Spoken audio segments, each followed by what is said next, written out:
हूँ अविनाश शुक्ला और आप हैं मेरे साथ में management and leadership from zero से हीरो तक के सफर में। तो चलिए आज स्टार्ट करते हैं मैनेजमेंट एंड लीडरशिप। हमने लास्ट वीडियो में देखा है कि मैनेजमेंट के प्रिंसिपल्स हम लोग कभी भी और कहीं भी यूज कर सकते हैं क्योंकि वो फ्लेक्सिबल होते हैं। आज देखते हैं कि इसका उपयोग हम कहाँ कर सकते हैं। Normally use of management principles ये कहाँ पे है एप्लीकेबल होता है। Normally it provides useful insight to the managers. इसका मतलब है जब भी कोई मैनेजमेंट का प्रिंसिपल यूज होता है तो जो भी मैनेजर्स होते हैं उनको एक इस प्रिंसिपल्स की वजह से सिचुएशन अंडरस्टैंड होती है, बहुत अच्छी तरीके से वो उसका समाधान ढूंढ सकते हैं। लास्ट वीडियो में हम लोगों ने देखा है कि प्रिंसिपल्स कैसे बनते हैं, तो उसका उत्तर है कुछ स्टैंडर्ड्स और कुछ एक्सपीरियंस। प्रिंसिपल्स यूज करके मैनेजर वेस्टेजेस कम करते हैं और कंपनी का जो भी गोल होता है वो अचीव कर सकते हैं। अभी इसका दूसरा यूजफुलनेस कहां पे आएगा, तो एफिशिएंट यूटिलाइजेशन ऑफ रिसोर्सेस। अभी पहले हम ये जानते हैं कि रिसोर्सेस में यहां कौन से रिसोर्सेस इस्तेमाल होते हैं। तो नॉर्मली जो रिसोर्सेस इस्तेमाल होते हैं वो है फिजिकल रिसोर्सेस और सेकंड आएगा ह्यूमन रिसोर्सेस। तो पहले फिजिकल रिसोर्सेस में देखते हैं। यहाँ पे 3 रिसोर्सेस आते हैं। एक आता है मटेरियल्स, सेकंड आएगा मनी और थर्ड आएगा मशीन्स। इसको हम लोग क्या बोलते हैं 3M प्रिंसिपल्स। तो 3M प्रिंसिपल्स के बाद सेकंड आएगा जो ह्यूमन रिसोर्सेस है, इसको हम लोग मैन पावर भी बोलते हैं और मैन आवर भी बोलते हैं। अभी हम लोग ये देखते हैं कि अभी उसका नेक्स्ट यूज हम लोग कहां पे कर सकते हैं। तो उसमें आएगा साइंटिफिक डिसीजन। जो भी साइंटिफिक डिसीजन होते हैं कंपनी में, हम लोगों को प्रिंसिपल्स और मैनेजमेंट की वजह से बैलेंस डिसीजन लेने में मदद मिल सकती है। इससे हम लोगों को यह पता लगता है कि क्रिटिकल सिचुएशन कैसे हैंडल करें। सिचुएशन एनालाइज करने में भी ये सहायक होते हैं। तो अभी ये पहला हम लोगों ने ये देखा कि क्रिटिकल डिसीजन मेकिंग में साइंटिफिक डिसीजन का इंपॉर्टेंस आता है। सेकंड आएगा analysis of situation. Scientific decision की वजह से हम लोग सिचुएशन एनालाइज कर सकते हैं और साइंटिफिक डिसीजन की वजह से हम लोग बैलेंस डिसीजन मेकिंग में भी आगे निकल सकते हैं। अभी दूसरा इसमें यह है कि अंडरस्टैंडिंग सोशल रिस्पॉन्सिबिलिटीज। अभी इसमें जो है तो मैनेजमेंट में सभी एक्सपीरियंस लोग होते हैं और उनका समाज के प्रति देखने का एक नजरिया होता है। उनके प्रति सहानुभूति होती है और समाज का नुकसान न करते हुए कंपनी को कैसे चलाया जाए ये मैनेजमेंट देखता है। और सेम टाइम उनको प्रोडक्ट की क्वालिटी के ऊपर भी ध्यान देना होता है। अभी उनका एक सामाजिक दायित्व होता है कि कंपनी में हेल्दी एनवायरनमेंट एम्प्लॉय को कैसा दे और management and worker and staff में से कॉन्फ्लिक्ट कैसे निकाला जाए। तो देखिए अभी उसमें अंडरस्टैंडिंग ऑफ सोशल रिस्पॉन्सिबिलिटीज में क्या आएगा, पहला आएगा प्रोडक्ट क्वालिटी, सेकंड आएगा सिंपैथी टुवर्ड्स पीपल। जो भी कंपनी में मैनेजमेंट काम कर रहा है तो उनका समाज के प्रति कुछ उत्तरदायित्व बनता है, तो सिंपैथी बनती है, तो वो टुवर्ड्स पीपल आएगा सेकंड में। थर्ड में आएगा हेल्दी रिलेशंस। ये हेल्दी रिलेशंस कहाँ बनेंगे, कंपनी के अंदर बनेंगे। उसके बाद में आएगा रिमूवल ऑफ कॉन्फ्लिक्ट्स। तो अंडरस्टैंडिंग ऑफ सोशल रिस्पॉन्सिबिलिटीज का बेनिफिट आएगा कि रिमूवल ऑफ कॉन्फ्लिक्ट्स। अभी उससे नेक्स्ट में आएगा एनकरेजेस रिसर्च एंड डेवलपमेंट। अभी मैनेजमेंट की प्रिंसिपल की वजह से रिसर्च एंड डेवलपमेंट, जिसको हम लोग R&D बोलते हैं, उसके क्या फायदे होंगे। उससे इंप्रूवमेंट बढ़ेगा, न्यू इनोवेशन इन प्रोडक्ट्स बनेगा, एडजस्ट विथ मार्केट रिक्वायरमेंट बढ़ेगा। अभी उसको हम लोग इसको ये भी कर सकते हैं कि without innovation there will not be any improvement in the company. ये बात हमेशा ही सच है। जैसा कि हम हमेशा देखते हैं, हम लोग भी अपनी लाइफ में इंप्रूवमेंट चाहते हैं और इंप्रूवमेंट करते ही रहते हैं। तो कंपनी में इंप्रूवमेंट भी होना चाहिए। प्रोडक्ट जो भी है वो रोज थोड़ा थोड़ा बेहतर होना चाहिए और उसके लिए रिसर्च एंड डेवलपमेंट भी होना चाहिए। तो उसके हम लोगों ने रिसर्च एंड डेवलपमेंट के फायदे देखे हैं कि इंप्रूवमेंट होगा कंपनी में, जो भी है इनोवेशन होगा प्रोडक्ट में, और जो भी है R&D की वजह से हम लोग उसको मार्केट के हिसाब से बना सकते हैं, मोल्ड कर सकते हैं, मार्केट में हम लोग स्टैंड अप हो सकते हैं। और day to day market change हो रहा है तो उसको हम लोग अचीव कर सकते हैं। अभी नेक्स्ट आएगा डेवलप ऑब्जेक्टिव अप्रोच। अभी देखिए कि कोई भी सॉल्यूशन ढूंढने के लिए एक साइंटिफिक ऑब्जेक्टिव टाइप अप्रोच होना जरूरी है। तो scientific and objective type of approach की वजह से हम लोग रूट कॉज एनालिसिस करके प्रॉब्लम्स को जड़ से ढूंढ सकते हैं और उसको रेक्टिफाई भी कर सकते हैं और लॉसेस भी बचा सकते हैं।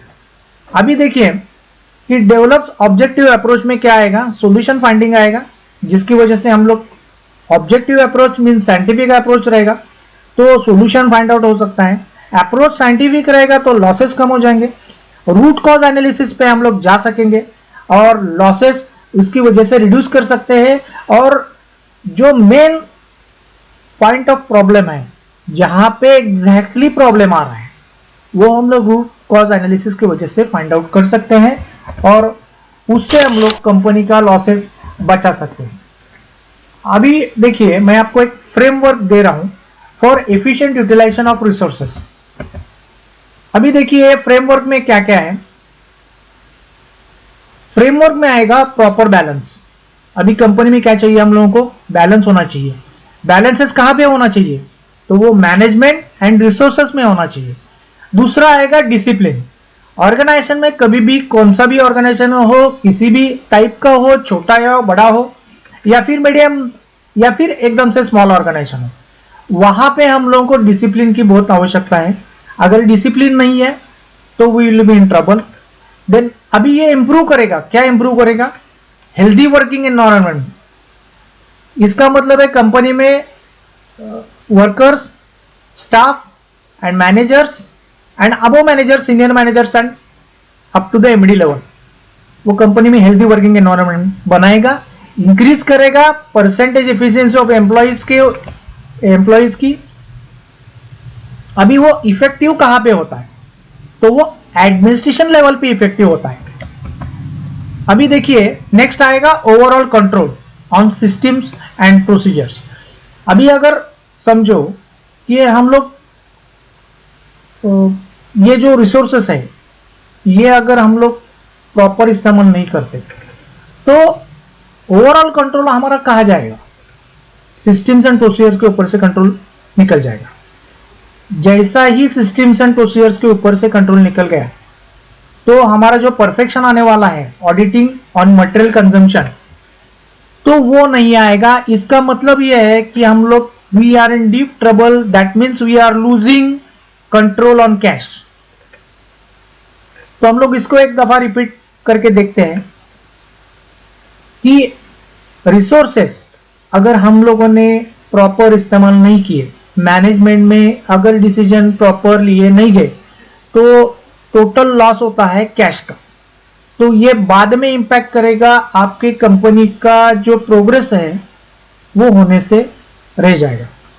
तो इसीलिए आपको पहला क्या करना है कि प्रॉपर बैलेंस रखना है between management and resources, discipline लाना है ऑर्गेनाइजेशन में, इंप्रूव क्या करना है, तो हेल्दी वर्किंग एनवायरनमेंट इंप्रूव करना है, increase in percentage efficiency of the employees, वो भी बढ़ेगा उससे।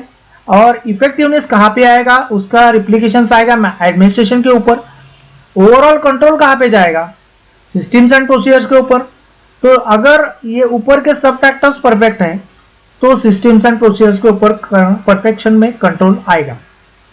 अभी perfection in auditing on material consumption, समझो मैनेजमेंट चाहता है कि कुछ certain extent of material use हो जाए और एम्प्लॉय चाहते हैं कि, या फिर जो भी काम कर रहा है आदमी, वो चाहता है नहीं मैं इस टाइप से काम करूंगा, तो उसको अगर सही दिशा नहीं है तो मटेरियल कंजम्पशन जो है वो ज्यादा हो जाएगा। जैसा मटेरियल कंजम्पशन ज्यादा होता है इसका मतलब है अपना cash, we are losing our cash, that is control on cash is getting totally reduced and because of that we are in trouble. आगे जाके हमारा फायदा दिखेगा ही नहीं, कंपनी में हमारा फायदा दिखना चाहिए वो दिखेगा नहीं। अभी हम लोग उसको थोड़ा सा सिंप्लीफाई करके एक ग्राफिकल प्रेजेंटेशन में देखते हैं। Use of principles, that means principles हम लोग कहाँ यूज कर सकते हैं। तो रिसोर्स यूटिलाइजेशन कहाँ पे होता है, तो फिजिकल रिसोर्स आएगा, उसके बाद में आएगा man, machine and money, that is called as a 3M principles, जैसा हम लोगों ने अभी देखा। सेकंड रिसोर्स आएगा human resource, that is man power and man hour. तीसरा बेनिफिट कहाँ आएगा इसका, तो बेनिफिट आएगा बैलेंस बना रहेगा, डिसिप्लिन रहेगा, हेल्दी वर्किंग एनवायरनमेंट रहेगा, हेल्दी वर्किंग कंडीशन भी रहेगा, देन इंप्रूवमेंट इन एफिशिएंसी में आएगा और इफेक्टिव एडमिनिस्ट्रेशन लेवल पे इफेक्ट आएगा उसमें। अभी उसके बाद का जो है प्रिंसिपल्स है वो साइंटिफिक डिसीजन है। जैसे हम लोग साइंटिफिक डिसीजन लेते हैं, बैलेंस डिसीजन बना रहेगा, देन उसके बाद में आएगा क्रिटिकल सिचुएशन हैंडलिंग, वो भी परफेक्ट होता जाएगा। Then analyse of the situation, situation exactly analyse हम लोग साइंटिफिक डिसीजन की वजह से ही कर सकते हैं, अदरवाइज नहीं कर सकते। अभी यूज ऑफ प्रिंसिपल्स में नेक्स्ट आएगा सोशल रिस्पॉन्सिबिलिटी, जो हम लोगों ने अभी पहले ही देखा हुआ है, ये खाली हम लोग ग्राफिकल प्रेजेंटेशन के हिसाब से देख रहे हैं। तो सोशल रिस्पॉन्सिबिलिटी में आएगा सिंपैथी टुवर्ड्स पीपल, मैनेजमेंट में सहानुभूति होना चाहिए लोगों के प्रति, समाज के प्रति, तभी उसके बारे में कुछ कंपनी के पॉजिटिव एस्पेक्ट्स बन सकते हैं।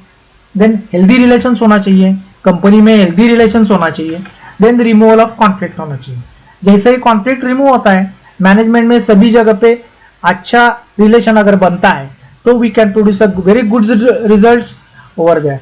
देन प्रोडक्ट का क्वालिटी भी हैम्पर होता है अगर social responsibility, conflicts, healthy relations, sympathy towards peoples नहीं रहेगा तो इसका इंपैक्ट आएगा प्रोडक्ट की क्वालिटी के ऊपर। हर एक आदमी दूसरे आदमी के जैसा नहीं सोचता है, वैसा मैनेजमेंट वर्कर के जैसा, एम्प्लॉयज के जैसा, स्टाफ जैसा नहीं सोच सकता है। तो उनका थिंकिंग अलग होता है, एम्प्लॉयज का थिंकिंग अलग होता है। तो इसी की वजह से अभी प्रिंसिपल्स यूज करने के लिए हम लोगों को और क्या चाहिए, डेवलप ऑब्जेक्टिव अप्रोच। कोई भी सिचुएशन हो उसको ऑब्जेक्टिव अप्रोच होना जरूरी है, जैसा कि साइंटिफिक अप्रोच है, फाइंडिंग सॉल्यूशंस है, रूट कॉज एनालिसिस है और लास्ट वाला है रिड्यूस लॉसेस। बेसिकली कंपनी का एस्पेक्ट होना चाहिए कि लॉसेस जो भी है वो रिडक्शन होना चाहिए, जितना मैक्सिमम पॉसिबल होता है उतना लॉसेस रिड्यूस करे कंपनी में, और जैसा ही मटेरियल बचता है that means you are getting earning cash. ये अभी मैं आपको एक लाइन बोल देता हूं कि मुश्किलों से कह दो कि उलझे ना हमसे, हमें हर हालात में जीने का हुनर आता है। Thank you very much for your support, thanks a lot.